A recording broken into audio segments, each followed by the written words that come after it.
Hello? One moment. Hold for Mr. Carruthers. Hello, is this Ken Corral, the host of The Good, the Pod, and the Ugly? Yeah, it's Coral. Who is this? Mr. Corral, my name is Nathan Carruthers of the entertainment law firm Tannenbaum, Carruthers, and Jameson. Shit. So I don't even know why I sent those letters and photos to Kathy Bates. I don't even like her. Mr. Corral, I represent the literary estate of Harlan Ellison. It is our understanding you are covering the film The Terminator from 1984 on your podcast this week. Yeah, that is correct. That's what we're covering this week. Why? I have to inform you, based on the legal binding agreement between my client, Mr. Harlan Ellison, and Orion Pictures in 1985, that if you detail the plot to the film in any way, shape, or form, you will owe Mr. Ellison's estate $1. Oh, yeah, that sounds fine. Sure. Furthermore, Mr. Corral, anyone who listens to your podcast will then be legally binding to do the same. $1. Sure. Yeah. Whatever. Just tell me where to send the $2. That's cinema, baby. America, what's wrong with you?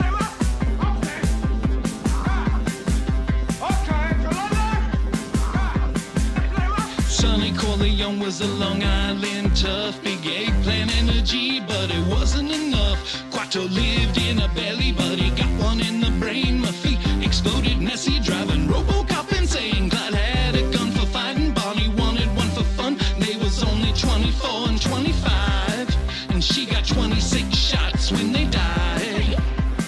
And there were squibs when they died. There were squibs when they died. Woo. Hello! Jesus Christ. And welcome to season 15 of The Good, the Pod, and the Ugly. I'm stoked, guys. We're doing Terminator this week, but before we get there, we are a film podcast where we traditionally pair films of a filmography of notable actors or directors. This season, boom, we're not doing any of that. Why do that when we can talk about the legendary film effect called the Squib? What is a squib? Well, we talked about it last episode and previous episodes before this one. Listen back because we need to get into the Terminator this week. I'm your host, Thomas. I'm Ken. I'm Ryan. If you want to know about the temporal pencil movement, listen to last week's episode. Ryan did a great job. Yes, thank you. I'm here all week. Guys, I'm sorry if I feel like I'm a little bit rushed. I'm running a little bit late. I just read all of Harlan Ellison's works. Dude wrote a lot. Legit. We were traditionally going to have another, we're going to have a Cameron on. That fell through. The rapper was busy. Shannon also was unable to make it. We hope you are well. My understanding is that she was concerned by Rocco's basilisk. Oh, I'm sorry, basilisk. We almost had Cameron? I'm just hearing of this now. God damn it. Yeah. Okay. But, what is Rocco's basilisk? Well, the idea is this is a real thing. It's a concern right now in amongst some tech prescient people, people who understand how things like the Terminator work. They're concerned that AI is going to come about in the future, in the near future, within their lifetime, and that AI is going to punish anybody who does not fully support its emergence. And now that you know this, you will be judged in the future for your actions you take today by the AI. So yes, they thank you. You just heard it. Sorry, you're now involved. You're now complicit. Hold on, guys. David Cameron, the former Prime Minister of Britain, just walked in. Wrong Cameron. Okay. Yeah, he's gone. Oh, no. I'm sorry. We're not doing Jerry Maguire this week. Meta? Come back next week. We're not doing Jerry Maguire ever, are we, you guys? Yeah, Crow's Feet. We're going to do a Crow's Feet season. No.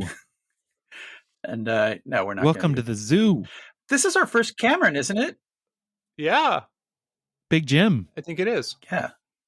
Almost 200 episodes and we've never done a Cameron. That's crazy. Not our first Schwarzenegger, Jim. though. No. And wait, twins. Yeah. Last time Shannon was on, I think. Yep. I think that's why she wanted to come on this episode. She voted for him 3 times for governor of California, and she doesn't even live there. Okay, so we normally do a temporal pincer movement. We're pairing last film with first film, moving in towards the middle. Last week, we did Hard Target, also pronounced Hard Target, a Jean-Claude Van Damme vehicle shot by John Woo, his first film in the States. Mm-hmm. This week, The Terminator, James Cameron, both these films have a little bit in common. May I?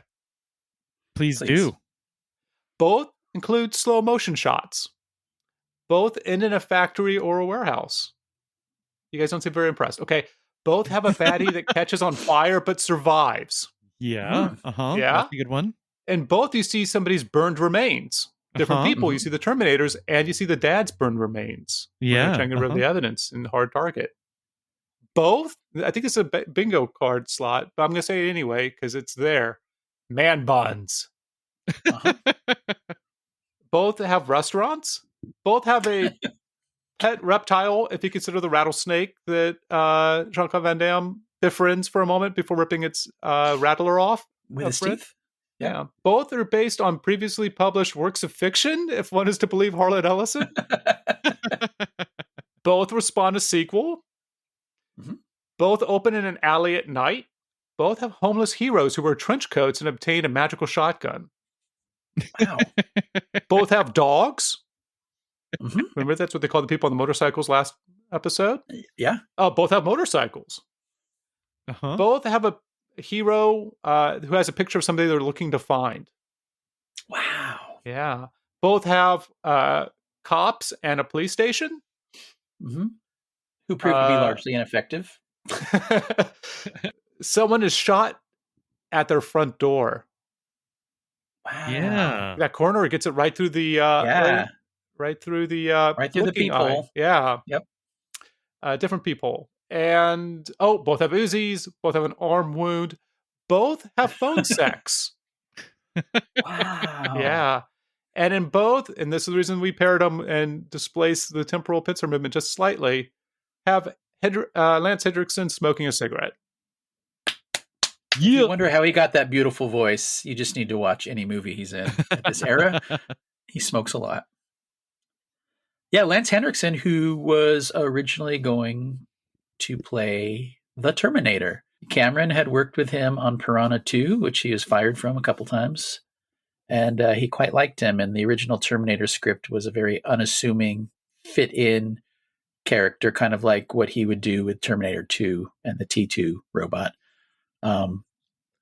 It wasn't until Schwarzenegger got it and said he didn't want to play the Reese character. He wanted to play the Terminator. Then everything kind of came together slowly, but it did come together. He had to go shoot Conan first, not shoot him like but make the movie. So they actually delayed it for like 8 months. Oh, really? Cameron was like broke, no joke, sleeping on floors. His mom would be sending him McDonald's coupons so he could buy one egg McMuffin or one whatever they call it, quarter pounder, and get another one for free. Wow. And that would be his meal for 2 days. Don't they call it a quarter pounder with cheese? It's not like they're in France. No. Okay. No, this is not Tarantino. So it was a long time coming from Cameron working as a model builder from Battle Beyond the Stars to being head of an art department to making Piranha 2 and having one of the worst experiences of his life. Really led to him and Gale Anne Heard, who had become his first wife, wanting a greater deal of control, because Cameron, as we know subsequently, is a very hands-on director, both from the visual part. He pretty much designed the entire exoskeleton of the Terminator in this film, was able to storyboard almost the entire film during that delay. So he had an idea of every department of what they would do, and he could do anybody's job, essentially. Very hands-on director. Yeah, and the meager DVD or Blu-ray features for the version I got, the person who scored the film wanted to have like the hero's theme come back in at the end of the police station to give a little bit more of a sweep, and Cameron's like, no, we don't want that there. Yeah. And the dude was like, yeah, actually it makes perfect sense. But I've never really had worked with a director up until that point who really understood all the elements and how the audience is going to react at different moments. Mm-hmm. And which is an interesting pairing with last week, because last week was the first American film by Jean Woo. And so in both of these ways, these are kind of their first films, just with how rocky of a start, or how weird the production on Piranha 2: The Spotting was. Yeah. But he met Henriksen there, and Henriksen obviously didn't play the Terminator. Went on to play a cop. But there was a story. I don't know if you watched the making of the Terminator 1 hour film. No, Henriksen was totally into it, and he would put foil on his teeth. He would put on the clothes. Most of the Cameron production, right?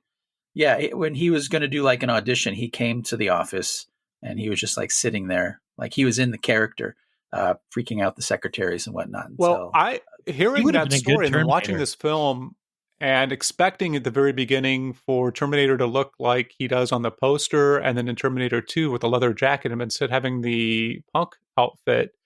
Yeah. But hearing that about Hendrickson, like with the gold teeth and everything else, made me realize that I'm very sad that Jack's not here this week, because he probably got most of his fashion styling from this film. It seems a very such as it is, yeah, and Near Dark, you know. Yeah. Oh, another yeah. Henriksen I mean, combo. Near Dark. Michael Biehn was. How do you say his name? The lead in this movie. I think it's Michael Biehn. Biehn. Okay. Yeah, he was supposed to be the Jesse Hooker role, the charismatic leader of the vampires. Oh, that would have been. And instead, it went to Lance Henriksen because thank God. Michael Biehn didn't understand the role. Yeah, found the script confusing. Okay, that makes sense. So I mean, nothing against Biehn, but Schwarzenegger was really what got the film to be a thing that it's definitely going to happen, and he was the one person that they were going to wait for. So it was okay if they delayed it by 8 months. It's unsure if the same thing had happened with Linda Hamilton or Michael Biehn, that they would have waited. They probably would have recasted those roles, which is kind of weird to think of. But like Deborah Winger and a lot of other people were up for the role at different times. And I guess even slotted, I believe one person even was hired on and then ended up having to leave production prior to shooting. Yeah, and Hamilton, it's hard to imagine this film without her now, I guess. 41 years later? Is that what we're talking? Jesus Christ.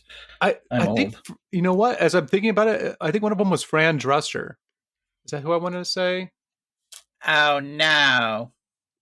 No. It was in Seinfeld, and she's the president, or the vice president. Julia Louise-Dreyfus. Thank you. She would have been good. I mean, Linda Hamilton is iconic, and I do think my first note, other than Bill Paxton playing a punk, is Linda Hamilton's hair, the most iconic cinema women's hair of the 1980s, the most emblematic. I mean, for Bill Paxton, next year is going to be Weird Science. Like he was still like nobody, right? But he's going to start to pop, and then he's going to be in Aliens, of course, and Near Dark. But and Titanic, Cameron regular, So Ryan, we haven't heard from you in a while. 1984 Terminator, same year as Repo Man, Tightrope and City Heat, Indiana Jones and the Temple of Doom. Yeah, got that out of the way. First time watching? No. I've the first time I saw Terminator was when I was 8. This was actually the first illicit movie I saw. The first movie I saw explicitly without my parents' permission, and I got grounded for it. So, but worth it. Fuck. What a movie. So how did you watch? Was it in theaters? No, it wouldn't have been theaters when you were. It was playing on the home box office network, and we had a babysitter that night, Bettina, and my parents were out with their friends, and their friend's kid was over. And Bettina started watching it, and then she decided to put us to bed. So we all got in the big my parents' waterbed and watched the movie while we were going to sleep. But it was too exciting to sleep. Yeah. Nothing was weird. We were kids. Jesus. Yeah, okay. No. Did you reenact moments of this film? No, we did have to put our eyes under the covers for, The sex scene. yeah, John's, fuck. What? Yeah, that's what they're doing in that scene. Thomas, what about you? I don't know if I've ever been on a waterbed. I got a hand-me-down waterbed when I was 10 or 11. I can tell you it's a very exciting ride. I was going to say I came to this film late, but that might not be the best uses of. I had definitely seen a bunch of Terminator 2. And I don't mean to derail the conversation because it's a little like saying Buffy to me. Like I will talk about Terminator 2 for a long period of time. But I don't think I saw this until very late, like maybe 10 years ago. Wow. Jeez. And you're a fan of T2? Oh yeah. Huh. But never a desire to go back and seek out the original. I had seen parts of the first Terminator, but I think the math I was doing in my head was I could either watch Terminator 2 again, or I could watch this other film, which, it can't be as good as Terminator 2. So I'm just going to watch Terminator 2 again. Makes sense. Yeah, for many years. I'm glad that I watched it again. I think it's either my second or third viewing. What's weird, though, is I watched on the special features deleted scenes, and I had seen those deleted scenes. Oh, weird. And so I don't know if the first time I watched it, if those deleted scenes maybe were added in for television, and as I just kind of like watch it through osmosis, occasionally watching on television, I would have seen via a TV edit, or if I had watched the deleted scenes whenever I watched it the first time as a bonus. Maybe getting it from Netflix in the mail or Multnomah County Library. Shout out. Very good. Well, I believe I am the only one that saw it opening day or opening night. Actually, we drove out to Grants Pass, went to the big theater, not the Rogue Theater, the other one that's no longer there. Your dad would have been taking you at this time. Yeah. Okay. Dad and an uncle with my brother. It was totally up. It's a total dad movie to take his 14-year-old sons to. Awkward at the sex scenes, but this was like we were the prime audience for this movie. Both my dad as an older person and my brother and I as 14-year-olds. Blew our minds. 2 years later, when Aliens came out, we were also there on opening day. We were fans from the get-go. Wow. Were you also fans of Piranha 2: The Spawning, or why would this have been on? Was it hyped up as a the action movie of the summer? It wasn't. My understanding is it was a bit of it's not quite a sleeper, but it wasn't a phenomenon that T2 is. Well, it was a grower, not a shower, as they say. Where I think a lot of the people in the studio thought it was going to be one of those get in, get out B movies that play for a couple weeks, makes back their budget, sell it to VHS at the time. They didn't know what they had, and then word of mouth from the action people. And then also this was a very popular movie with women from word of mouth, because it's not just like last week's episode on Hard Target. It's a very male-centric, despite Yancey Butler's role. This movie, I mean, it's about a woman who is a perfectly normal person who's a waitress in Los Angeles at the start of the movie. By the end of the movie, she's a tough-ass woman who's about to go through a pregnancy with the savior of humanity. And I think that I don't think they knew exactly what they had until it just kept going and it became its own thing. So when it was released, the opening night in Grants Pass, it's when it went wide, or it would have been opening day. Okay. And so it was the buzz from people had seen it beforehand. Well, I mean that plus, you watch trailers and commercials, if you're going to like it. Okay. And then I think if you watch a commercial for this movie and say, oh, that looks like a cool movie for a 14-year-old to go see. But when you actually see it, the movie is so much better than that. Yeah. Got it. And I think that's what really surprised a lot of studio people. Yeah. I don't think they knew what they had. They just thought it was going to be a junky science fiction movie. Well, I think Arnold felt the same way. Like reading the script and shooting it, like from what I've heard and some of his comments, it didn't seem like he thought, like he gave it his all, right? Like, and he's even punching through windows, doing some of his own stunts in this film. but I don't think that I think everybody gave it their all. Well, I think a lot of people gave it their all in this film. Not to get to two reactions yet. But I do think that on paper, this sounds kind of dumb, or does seem like it's going to be one of those cheap thrillers or cheap 80s movies that I watch on Friday nights as something mindless and terrible.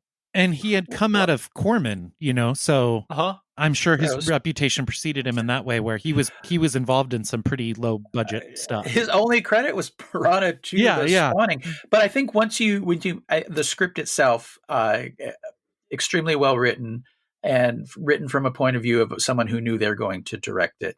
If the script had been any better, then the studio probably wouldn't have allowed James Cameron to direct it, because he had nothing. So the script is what drew people. And then once they met Cameron, a lot of the people, actors and tech people, they just talk about he knew every aspect of the shoot, every aspect of the special effects having come from that. He knew the script and the theme backward and forward, because it's all he did for a couple of years, sleeping on a friend's floor.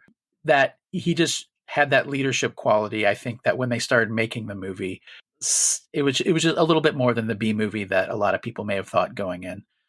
But you never know what it's going to be at the end. You never know when you sit there in the screening room and actually watch it, if it's going to hold together. So that's the big trick. And I think the score helps a lot. Like, it's just so iconic.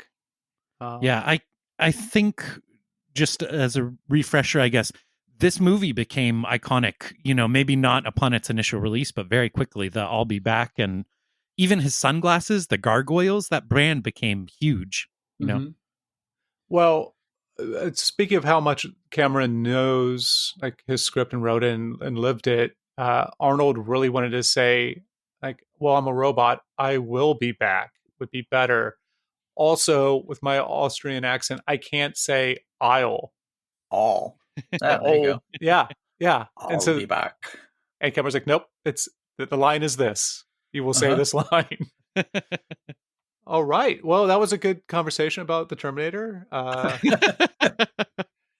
It's interesting. We talked last week about Woo, and I was talking about like bands and directors or whatnot, how they early in their career, it's like the leveling up thing. Like, they're hungry to get to the next step, to the next level, and how sometimes that can be a cage, like with Woo in America, in my opinion. And Cameron having so much more control over his films, and then taking from Terminator to like the Avatar movies, he has shown a pretty clear storytelling style, kind of a lunk-headed view of characters, and a deep streak of anti-authoritarianism. Yeah, he's the populist socialist. Yeah, and it's amazing to revisit Terminator, to see how much of all these great directors we've talked about over the last 5 years, how much of it was baked in right there at the start. Yeah. Also baked in is that cyan blue light. It doesn't have not huge here, but it does pop up, and how, for me anyway, how I associate that color blue with James Cameron, because he uses that lighting in all of his movies. When I wrote and drew a graphic novel, and I did the coloring for it and everything online. And one of the first colors I got was I took a frame from, I think it was The Abyss, because I wanted that Cameron blue. Yeah. And I used that as like every time I'd have a nighttime scene, that would be the shadow color I would use. Wow. I'm completely in love with his use of blue lighting. He loves it so much, he made a fucking alien species that color. Yeah, I had never thought about how iconic and prevalent that use of blue is until you mentioned it, and then of course now I can immediately see it. And maybe that presages all the Avatar stuff and all the underwater obsession. It never occurred to me that he was trying to shoot stuff underwater before he made a movie down there. Yeah, it's bigger than Cameron's pink. David Cameron, I said, not right. Cameron, get the fuck out. He's eating my fucking chips now. I think he's just sitting in my living room watching TV. I think he's getting paid a lot to explain to people that Meta's AI is not dangerous. No Skynet there. Okay. Yes. Oh, I like how amazingly low budget this film is Mm-hmm. to be able to tell the story that it does. And Yes. I mean, and he even like had some of the ideas for Terminator 2, but just knew that they weren't practical. And knew that and one of the things that I do get tripped up on in this film, not to give a reaction, but there is the chronology or the timeline's a little hard to follow. Last episode is well, but more so here as far as how much time has passed. Uh-huh. Because they go from day to night to day to day to night to at one point Schwarzenegger is calling, maybe it's whenever the tech noir club. And he's mimicking the roommate's voice, and he's like, "Where are you?" And she tells him, thinking that's her roommate, and then all of a sudden he's there. Like I know that they have teleporting back in time, but it doesn't seem like they're teleporting across the city necessarily. Yeah, it's Los Angeles is a big place. It's like it's your Curb Your Enthusiasm Los Angeles, where everybody's a few blocks from each other. Well, as they say in Clueless, you can get anywhere in LA in 20 minutes. So it's 45. I think it's 45 minutes now. So I like a film that teaches you how to watch itself, right?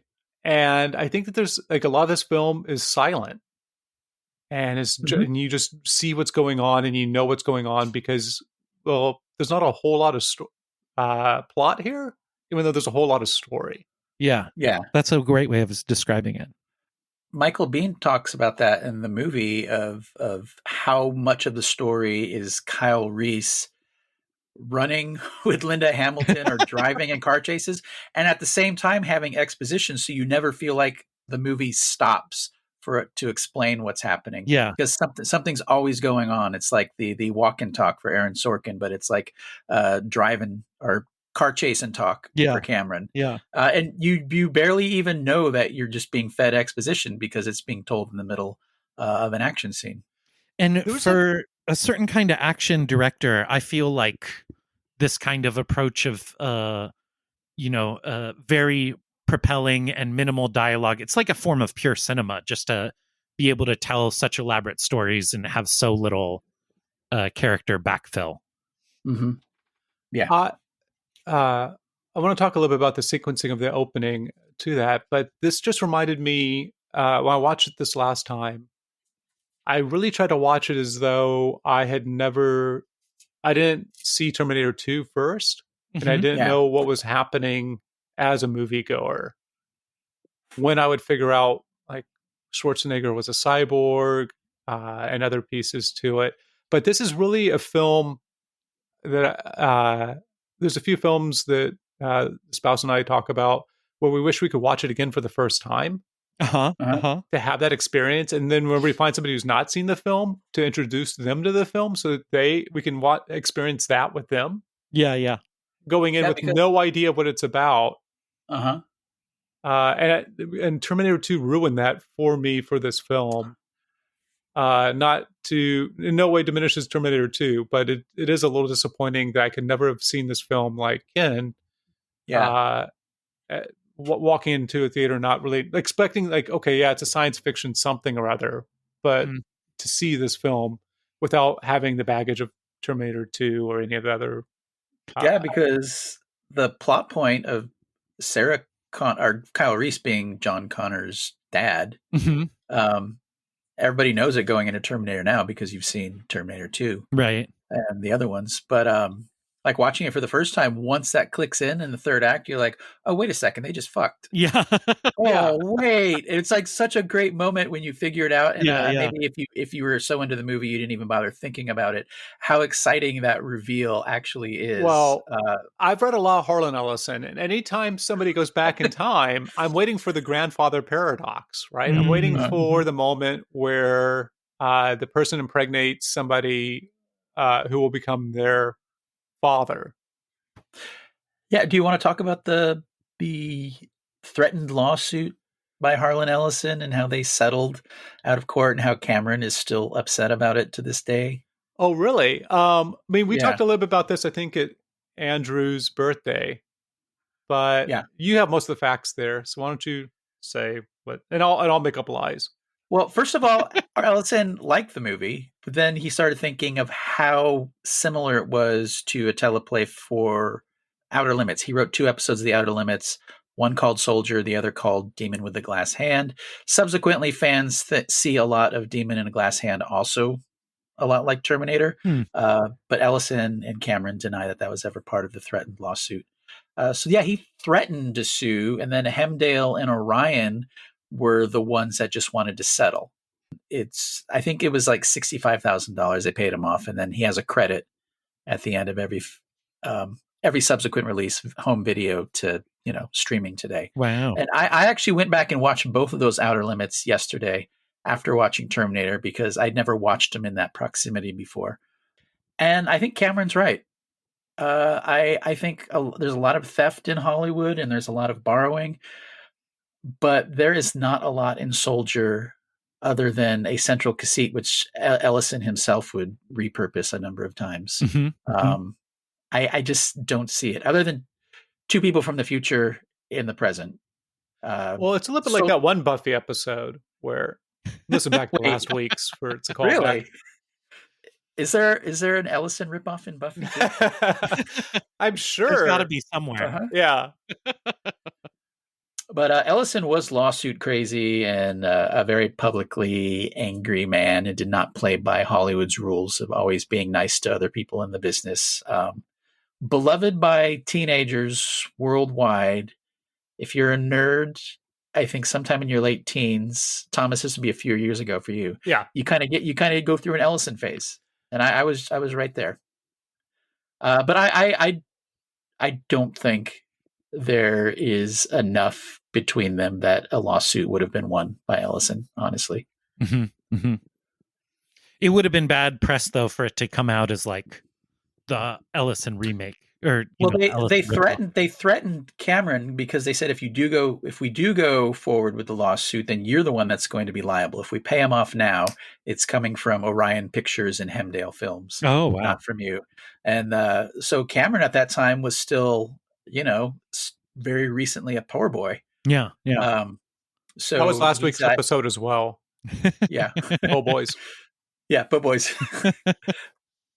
So yeah, he's still upset about it, and he was a fan of Ellison growing up, or I guess he's a lot older, so he was probably an adult when he was a fan. But now, anytime it comes up, he either doesn't talk about it or he has bad things to say about the man. R.I.P. Harlan Ellison. Yeah, A Boy and His Dog. Wow. Oh, that's a good one. Yeah. I believe he was the editor of Dangerous Visions 1 and 2, which is some of the best science fiction collections out there. It's been recent for me whenever I went through my Harlan Ellison phase. Yeah. I still have all his paperbacks. I had a hardback of his essays that he wrote. I still remember his Omen piece, how he referred to Richard Donner as Little Dickie Donner. So one of my favorite takedowns, the violence in the Omen Harlan Ellison piece, but I digress. I don't think he had a short leg to stand on as far as an actual lawsuit here, but he got paid. As a writer, Cameron as a writer and a storyteller, I like the amount of machinery that's going on in the background that's ominous, but it's just a construction site or like the opening scene of this after the future is a trash truck, but it seems like it is part of that future machinery. Yeah, very mechanized society, both in the future and the present. And then you get Schwarzenegger teleporting in, and you're like, okay, this is something from the future. Some dude from the future ripped somebody's heart from their chest. Maybe he's just a super soldier or something. The super soldiers that got cut from the Postman movie. And then somebody else comes, and they don't land like the Thinker or whatever in a muscle-bound pose. They just kind of like flop out like I probably did as a baby. And you're like, oh, okay, there's this immediate dichotomy between the two. There's this immediate counterpoise because you have Terminator going first. You have Schwarzenegger there first. And I just love that immediate, like, okay, this is going to be like a Jean Woo film from Hong Kong. There's going to be two different people going against each other. And the climax is going to be whenever they finally meet up and have to take each other out. But that's not a reaction. I was also surprised that there were Nikes in this film. Yeah, some nice kicks in this. Lance Henriksen, before I forget, this is going back to last week, Hard Target. John Woo and Henriksen got together. I don't know if there was a translator, but they decided his character should have an Oedipus complex. So when Henriksen is running his both hands over his hair multiple times in the movie, it's supposed to symbolize him wanting to be back in the birth canal. I'm sorry I forgot that last week. It is one of the weirdest, funniest things I have read in a while. I feel like my understanding was that he went up to Woo and was like, what's my motivation? And John Woo didn't really understand the questions. Yeah. And anything that Hendrickson asked him, like, would this be good? Woo was like, yes. Yeah. That explains. Maybe that's there. Really where that came from. Hendrickson was pushing around and seeing where those boundaries were. Speaking of Henriksen and Paul Winfield as the two cops feel so lived in, old married couple, and legitimately funny. They are probably the best, morally best cops, I think, in any Cameron film, because he usually doesn't care much for cops.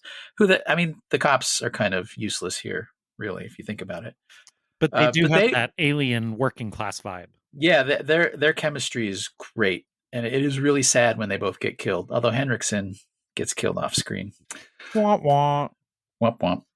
Yeah, and you also get I think one of the best performances by Michael Biehn when the Reese character is looking directly at the surveillance camera, addressing it whenever they're doing the interrogation room, and is like, it's terrifying.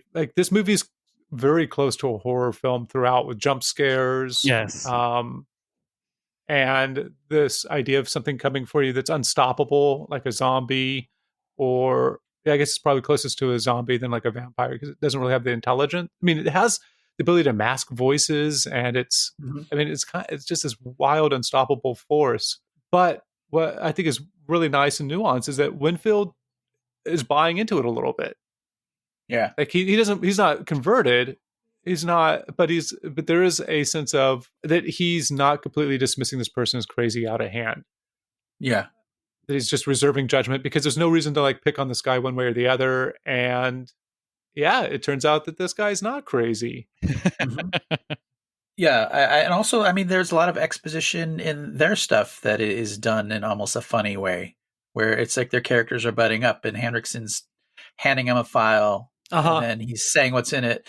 And then Winfield has his glasses. He says, these work. Yeah. Yeah. It's so good. They are really fantastic. I wish there was more of them. Really. You know what I like about this film, and not going to a full reaction for the film, because we haven't even talked about Squibs yet. But when I was maybe preemptively saying like, this is one of my favorite types of like 80s films or action films, or this is like a kind of quintessential 80s film, is just what you touch on there, Ken, where there's just so much nice realism in a unrealistic event. Yeah. Yeah, because they are shooting in the worst parts of LA in 1983, early 1984.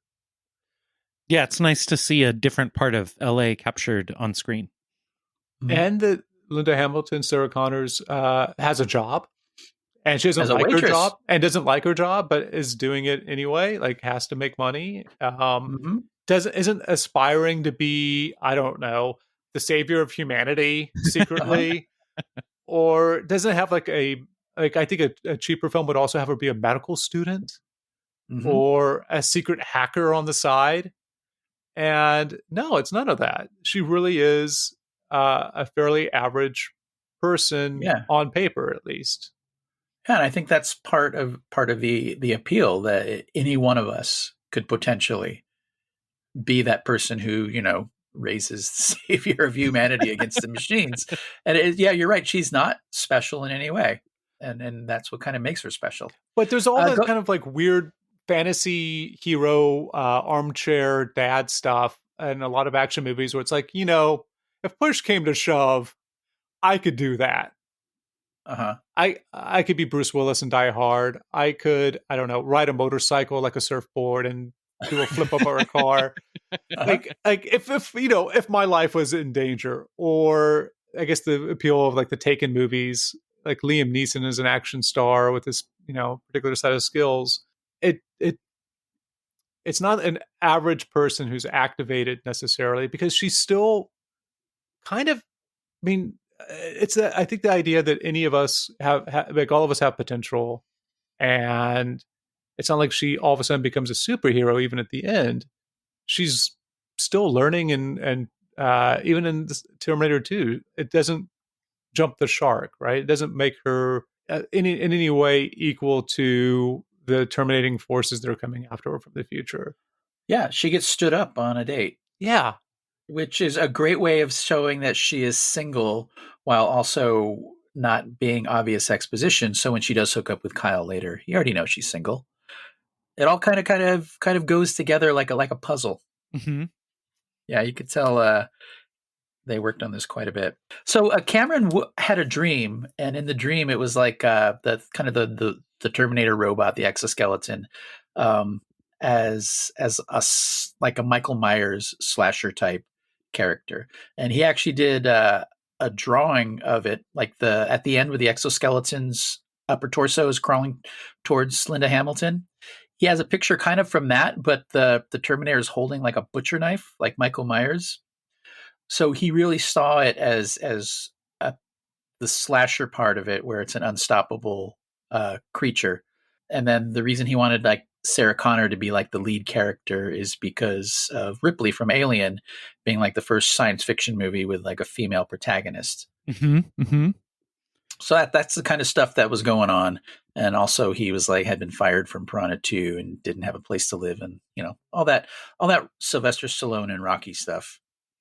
I think it's real. I think in addition to some of the stuff you mentioned, he took from slashers the economy and the structure of following kind of a final girl and her killer, and just this movie just has no extra fat on it. It's like a Carpenter special. Yeah, I guess as I replay the movie in my head as just I don't know, if maybe was it Richard Bloch sued him as well?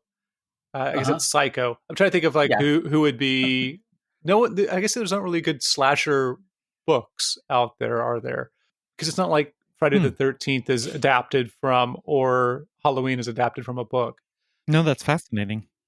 But when I think about this as a slasher film, it all of a sudden like makes it a lot less interesting in its writing. It just seems like a simpler, like a map onto it, because I really am faked out. Even this last time watching it, as much as I try to put my headspace into it, was my first time ever seeing any Terminator film, that when he rises from the fire. Yeah. And I'm like, of course he's not dead. But I thought he was. I was so convinced that he was. Yeah. Well, he really does dupe you. He's so great at mashing the genres together. Because you're right. It is, even though if you think of it as a slasher movie, a lot of the stuff seems obvious. As a sci-fi movie and a contemporary set thriller, it's very unique and original. And the way he toggles all of those genres so expertly is really impressive. It's weird to think a studio head, when talking with Cameron at the time, says that it wasn't science fiction, because science fiction is like Star Wars at the time. Yeah, no, Cameron's like, it's got robots and time travel. What the fuck are you talking about?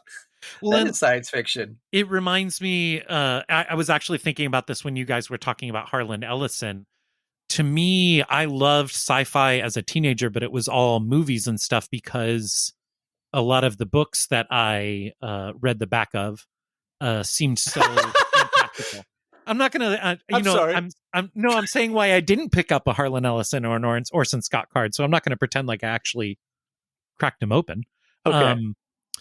But it seemed, and I don't know that those books are the way I'm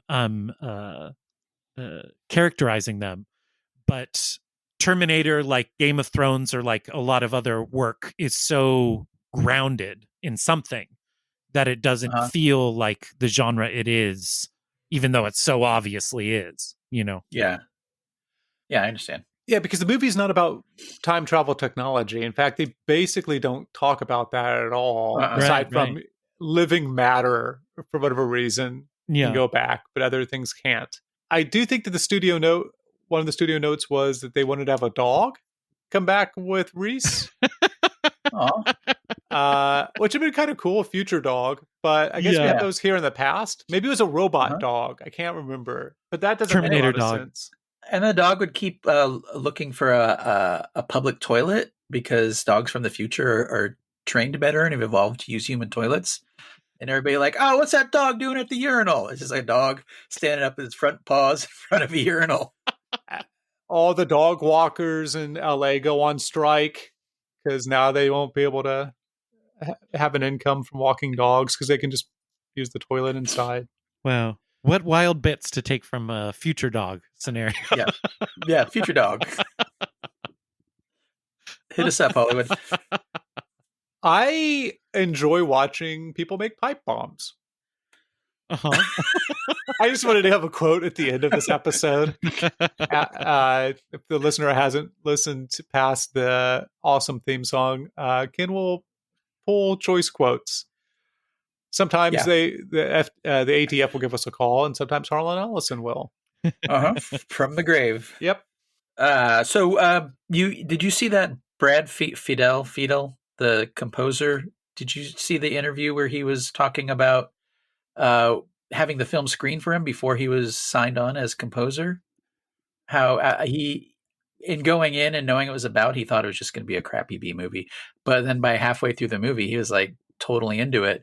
And when the Terminator explodes at the end, toward the end, he said out loud in the screening room, James Cameron says, if he comes back again, I'm out. Yeah. Like, couldn't do it. Yeah. And then he comes back and he's like, oh, I thought I lost my job. I thought I lost the gig. And I really wanted this gig. Not because he was really into the film while watching it. Yeah. Yeah. And he would stick around with Cameron, right? Because he does T2 and True Lies. Yeah. So that's cool. He does Fight Night as well, which is a great film. Cameron does tend to work with a lot of the same people, which is always a good sign because people actually want to work with him again. Despite being a taskmaster, he's one of those, he knows everything on the set. So it's like, if you're going to have someone else do it, he could also do it himself. It is bizarre, almost considering his public reputation, that he does have such a stock of faithful in front of the camera and behind the camera players. Yeah. He must be pretty different, or either that everybody just worships him and is willing to take it. Or, I mean, he knows what he wants and he knows how to get it. Yeah. I don't think he's necessarily like a toxic director on set. I'm just guessing. Yeah. But he's probably a taskmaster. No, he's giving 100%. He's the first one there, last one to go home. So, you know. Yes, Christopher Nolan probably is very similar as far as knowing every single aspect of the film set. Yeah, and he just gets away with it because he's British. Otherwise, they would think of him as Cameron. Neither would he waste time with tantrums. Throwing tantrums. They had a little bit of a public beef recently with Cameron talking about. My man. Anyway. Big Jim coming to the rescue. Before we get away from the special features, when you watched your special features, Ken, was it like a 4:3 aspect ratio, and was it presented by Kariko Home Video?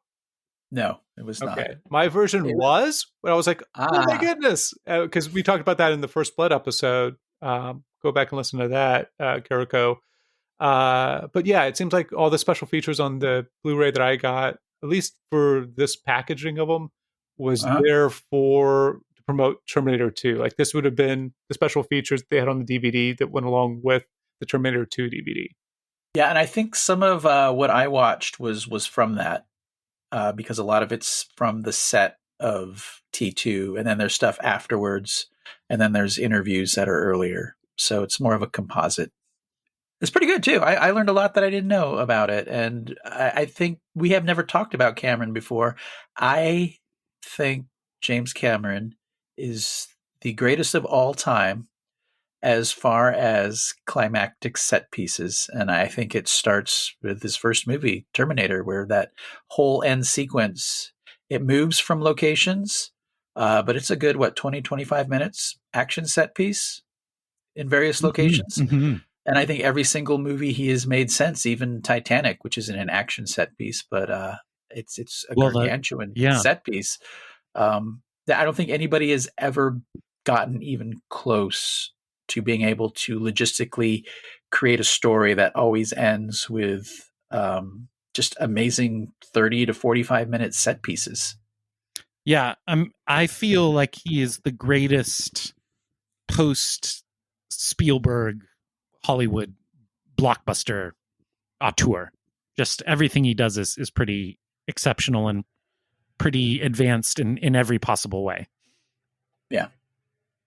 Thomas? I don't know. Dude's okay. I respect that in that last sequence. Apparently, they knew going into it that the model for stop motion, they couldn't get it to convincingly walk as a puppet. Do you know this, kid? Where I'm going with it? No, where are you going? Oh, wow. Okay, same thing. No, it's not a bit. No, seriously. Okay. No, it's not a bit. No, they couldn't, like, whenever they were setting up to do the endoskeleton, I think we're calling it exoskeleton, walking. Also, it is not a cyborg; it's an android. But they call it the wrong thing in the movie, or say it's not. They can't get it to walk. Like it doesn't look convincingly walking, and so what they do is they give it a limp, and so they have Schwarzenegger's, when he has skin on, hurt his leg, have the Terminator hurt his leg in that explosion, or in that truck sequence, right?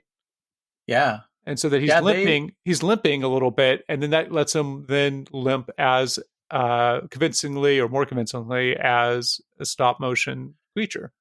Okay. Yeah, because originally Cameron thought they would need more stop motion. It was Stan Winston who originally they wanted Dick Smith, famous Dick Smith makeup guy.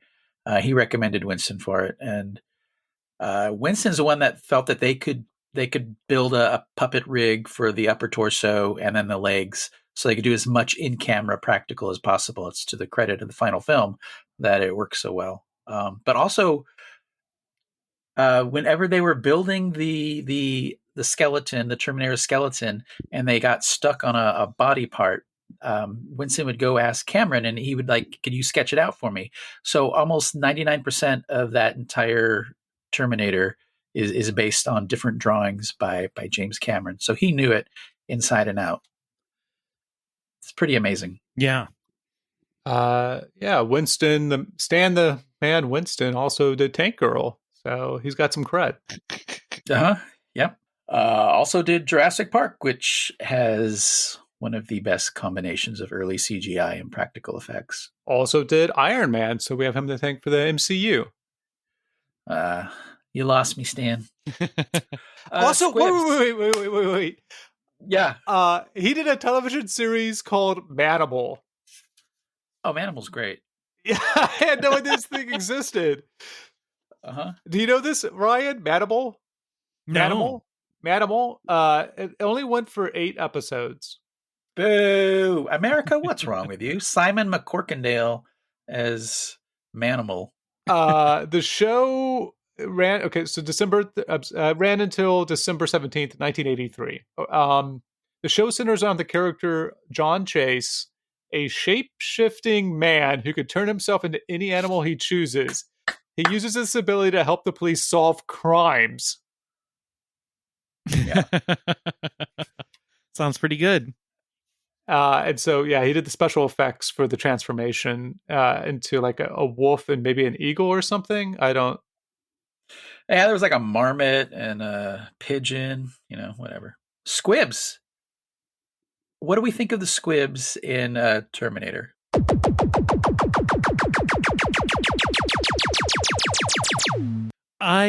When I was trying to look for the good squibs, to be honest, the first thing I noticed was how often Cameron efficiently cut away from a impact shot to avoid the squibs. And in Arnold's invasion of the police station, another shout out to Carpenter, he even goes so far as to insert white frames to do a gun flash effect to heighten the shots for people who are then just basically falling over.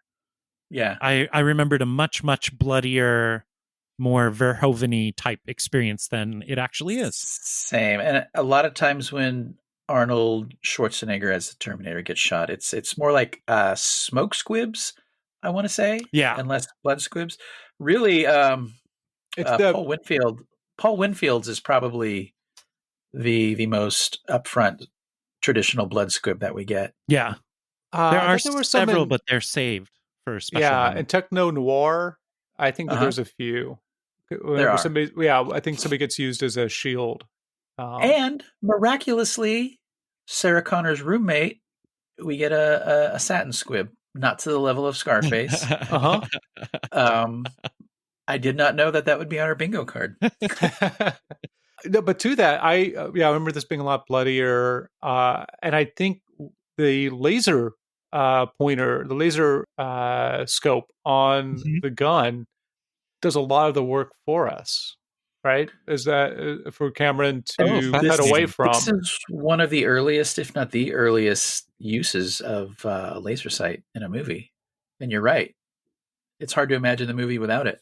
And it's hard to imagine like so much of the 90s without it, without somebody going, hey, you got a dot on your shirt right before they die. Or get attacked by a cat, one or the other. Overall, beyond our current unease with AI as a social force, I think this movie is just so prescient about our relationship to technology, how omnipresent it is, how it evolves and insinuates itself. And he just spends a lot of time on things like the answering machine and the laser gun sight and all these different ways that humans are already modifying themselves. And she actually says on the answering machine, leave us a message, machines need love too. Yeah. His theme is so wrapped up in every single sequence in this movie. It's remarkable. Yeah. There's something like her friend, the other waitress, says to her something like, well, we'll all be dead one day anyway. Or it's just like, what?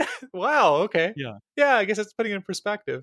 The lack of dialogue here is convenient for Cameron, who his weakness, in my opinion, is the leaden dialogue sometimes. It does. Yeah. His lead paint dialogue, as Thomas might call it, but it's also one of the secrets of his success of having such a broad audience 100%. To be able to go see these enormous productions that he would begin making with, I think, The Abyss probably was his one misfire. Yeah, as soon as T2, that was the most expensive movie ever made when it was made. And then I think every movie he made afterwards was the same. Yeah. And they've all made a shit ton of money.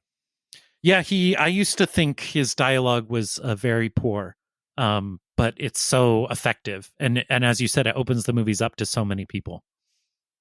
Yeah. That's why he's always like in Aliens, it's space marines, it's not scientists. Or The Abyss, it's like the working people who are running the station, the mechanics and whatnot, not the scientists. Yeah. The Avatar movie, it's a soldier. It's not a scientist who's going in to be an alien or Well, yeah, and he was a truck driver before he was messing in Hollywood. So, and obviously sleeping on floors. I think he had a real sense growing up of a blue collar life, and he never's thrown that away. As a truck driver, do you think he was doing a lot of sexy talk? Because I'm thinking about like True Lies. Oh, where he has the tape recording about like telling Jamie Lee Curtis to do these things. And then there's the phone call from the boyfriend. Connor picks it up and is enjoying this guy making a fool of himself. And so, yeah, I wonder if he gives good talk on the phone. I just love the idea that he's on the CB in the truck, just doing sexy talk to whoever's listening. Cops, other truck drivers, you know. He's telling the ballad of Sarah and Kyle. I would like to get those bootlegs. That'd be fun. So I was reading the New Yorker. Not surprising. I mean, it's mid, but this film came up in it in an article recently on intimacy coaches as an industry and in Hollywood. In 1980, Francis Ford Coppola hired Constance Pinley. She's a PhD from Berkeley, an editor of a journalist film journal, to do research on or do research for One from the Heart, because Coppola wanted her to identify what the best sex scenes in movies have in common.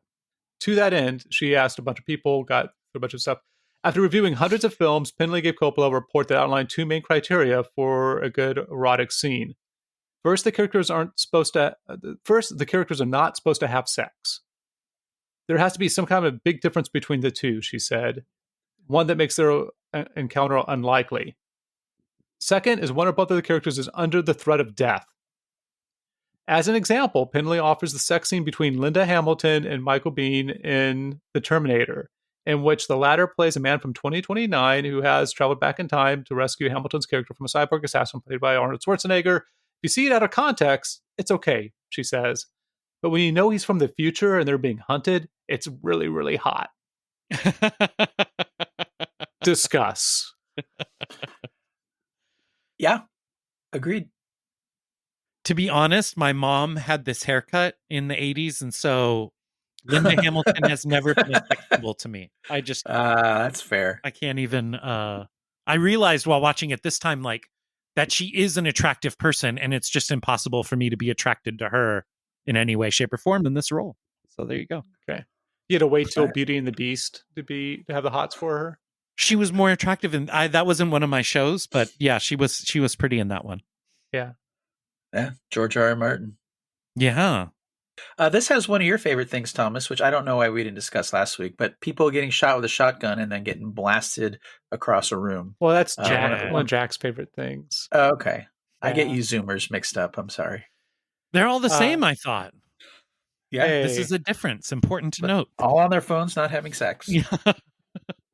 No cap. I will never say that again. I'm sorry. No, I'm going to cut that out. Good that was the one. That was the one good one. Okay. That was your one freebie. When we get the hero shot of Schwarzenegger early on, I was very surprised to see him wearing a punk outfit. Right? I was expecting the leather jacket. And I was even more surprised is when I wrote my notes on my phone watching, I wrote a pink outfit. I was like, I don't remember him wearing a pink outfit. But yeah, the punk outfit is... I wish I had seen this film first, because it wouldn't have been shocking then. It'd just been like, oh yeah, he was just talking to the dude who will be the older brother in Weird Science. Game over, man. Yeah. Well, it's there he was. I noticed this time that he's doing a lot of work to make to try and make it a cyberpunk thing with the techno bar and the punk outfits, and then the whole plot is very much in line with what William Gibson and Bruce Campbell and some of the other early cyberpunk writers were doing at the time. I think tech noir was just James Cameron, if it didn't work out as a film director, and he was going to open a bar.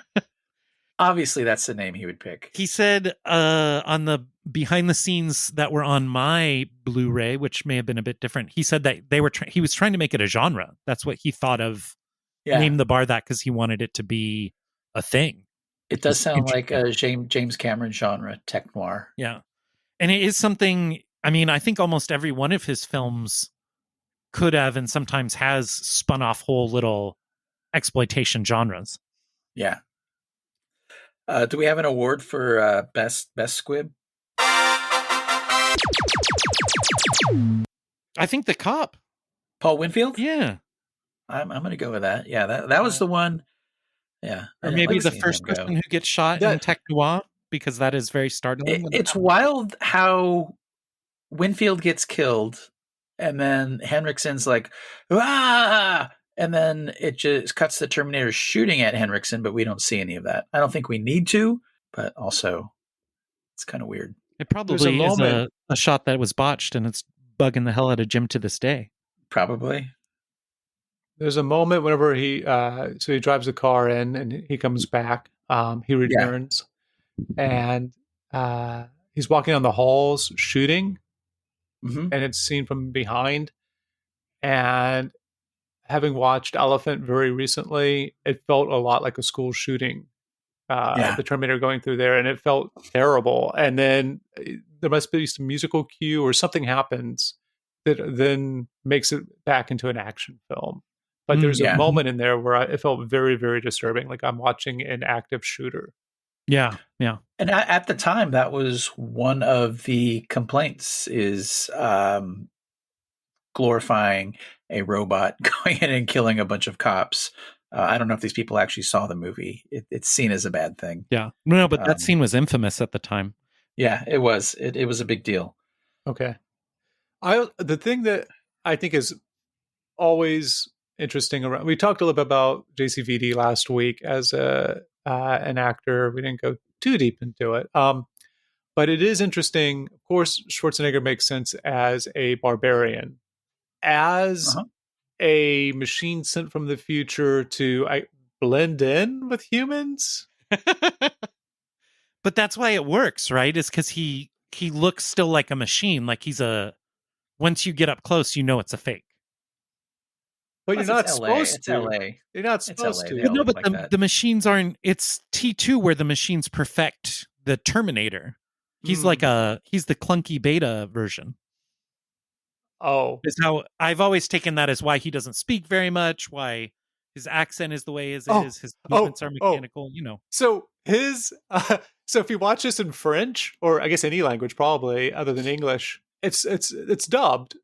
But the choices that he has in his menu, from where the guy's like, "Is there a dead cat in there? What's going on?" Are still in English. So he chooses something, like whenever he says like asshole, whatever. But then he says something else. Yeah, in the language that you're listening to. Yeah, that makes sense. That's fun. Are there any bad squibs? I didn't write any down. I think I think he chooses not to squib so that he can save money and do other stuff with it. Yeah, that's probably a good point, and that really wasn't the point of the movie. Is like last week's movie, they put a lot of effort in those squibs. Well, I think it's an interesting ongoing theme of our conversations that some of these movies we remember as being a lot more bloody than they are based on their intensity. Yeah. And then stuff like Scarface is just like, it's known for its squibs. You know, that's one of the reasons why people come to it. So, yeah, if Scarface wasn't between this and First Blood, I would have thought that the squib didn't really take off until after. Right, right. Watching this like it was the first time, I was surprised after Tech Noir that Schwarzenegger starts to look less human. It's like, is that right? And I guess, yeah, they're probably just putting makeup on him to have him lead into the scene where he takes his eyeball out. Yeah, yeah. Yeah, then he gets burned and he goes for the Mia Goth look with no eyebrows, and then the more punk styled hair. Yeah, that's great. Yeah, it just kind of whittles away his human bits as the movie goes along until he's no longer human at all. It's great. Everything's so built into this movie, wonderfully plotted by Cameron, as he usually does. Yeah.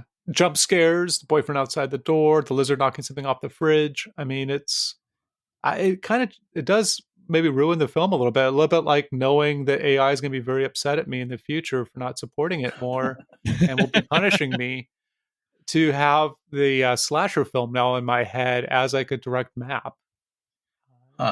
Yeah, I mean, when you think of this as like a Carpenter mishmash, you can see a lot of I still think it way transcends even something like from my guy Tarantino, where you can see all the seams. I think he's much more sophisticated than that. And he has ideas on his mind that Carpenter did not. So it all, I think, works really well. But you can see that it's a lot of Assault on Precinct 13 and Halloween and The Thing, all kind of Outer Limits. Harlan Ellison, of course. Uh-huh. Of course. So subsequently, though, I mean, you take all of those influence. Subsequently, Cameron has made so many science fiction movies that going back to it now, I mean, that's what we see more of. Yeah. But Thomas, if you had seen it on opening day in 1984, if you went back in time and instead of saving humanity, you decided to see a movie, you might think of it a little differently. Can I do both? But if I was going back in time, I'd still have my present day knowledge going back then. That's true, but you could watch it with a crowd full I could of people spoil who it. Didn't. Yes. Yeah. So that I was just thinking of Shannon Connors going to Mexico right now, and that's why she's not on the podcast. But really, she's just watching Sinners again. They're vampires at the very start of the movie to ruin it for people. But I guess of all my I like my favorite time travel movies, this really is unique in the sense of like how much it's the only Tenet has a lot of action, but it doesn't have any robots. And all time travel movies have a lot of time travel-ness to them. And that's why I like them. And this movie, even though there's time travel in a closed loop potentially, that's not its focus. Its focus really is the slasher movie at some level. Yeah. Yeah. Well, also it's the grandfather paradox that you talked about. Yeah. Well, and getting to that point, and like I said, not knowing it is a big part of the appeal. The dehumanization in the face of automation and robots. I think that's a big part of the inspiration as well. Do you just call them robots? Robots. Robots. That's their original name. That's the Russian who invented the idea. He called it a robot. So it's just so much more fun. Robot sounds very intimidating in comparison. Yeah. Our dehumanized technological future. Very cute. Yeah. And also Cameron is another one of those dozens and dozens of science fiction writers or artists who've been warning us about this shit forever. We have no excuse. Zero. No, it's bizarre to see a society sleepwalk into something like this. I understand now how even if you didn't know about or didn't like the idea of nuclear technology and nuclear power, in the 40s and 50s, you kind of had no choice. They just kind of did it, whether you wanted them to or not. On that note, you're saying this is an anti-nuclear war movie?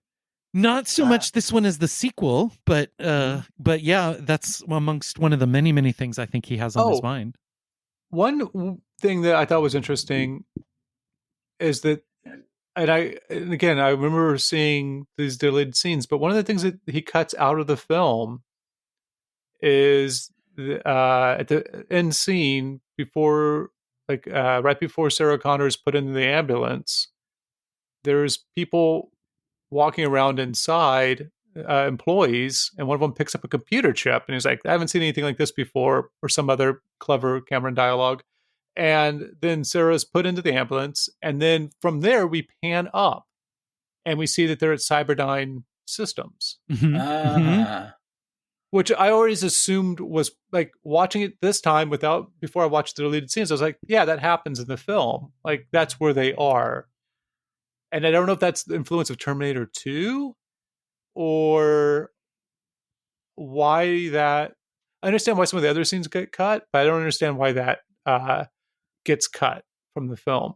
I mean, the arm is what is the MacGuffin really of the second film in a lot of ways. But I'm intrigued, Thomas, I know you need to get out of here, but Cameron wrote First Blood Part 2, which was gutted by Stallone, and that was about someone who had a traumatic experience and then goes back to where the trauma began and then, achieving some sort of defeat over it. And then he did Aliens, which is the same thing. And then with Linda Hamilton and T2, he kind of did the same thing. So you almost have this trilogy if you take First Blood Part 2, which I think Aliens is really what he wanted to do with that script anyway. But I'm interested how often he returns to that. Yeah. Well, just as often as he returns to the dark-eyed brunette as his heroine. She's been through some shit, Ken. We got to go back and see what it was about. Yeah. Like Titanic, isn't that film about going back and seeing what it was about? Yeah, it is. But Kate Winslet was not our typical brunette, dark-eyed heroine. Okay, well, Ryan, thank you for the theme song. You're welcome. I think it's pretty good. Yeah, it's not bad. It'll do. Thank you, guys. And next week we will return with To Live and Die in L.A. And that's going to be paired with Clear Cut from 1990. Oh, man. Jesus, it's going to be a good one. I'm excited to see that one. I am too. I'm excited about both of them. Jack should be back for at least one of those movies since he picked Clear Cut. So cool. Hope he's having fun in Hawaii. Fuck you. Mukulakahimi. Come on, you want to lay me? Thanks for Shannon for going down to Mexico to save humanity. Yep. I was going to say something about being preggers, but that just doesn't make, we'll leave that out. Yeah. Okay. I'll cut it out. Bye, guys.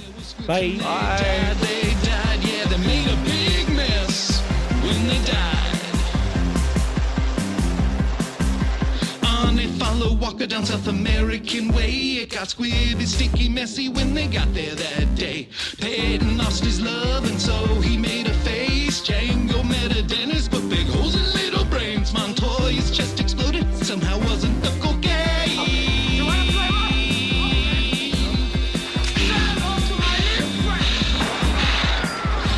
Squibs when they died. There were squibs when they died. There were squibs when they died. There were squibs when they died. Yeah, they made a big mess and then they died.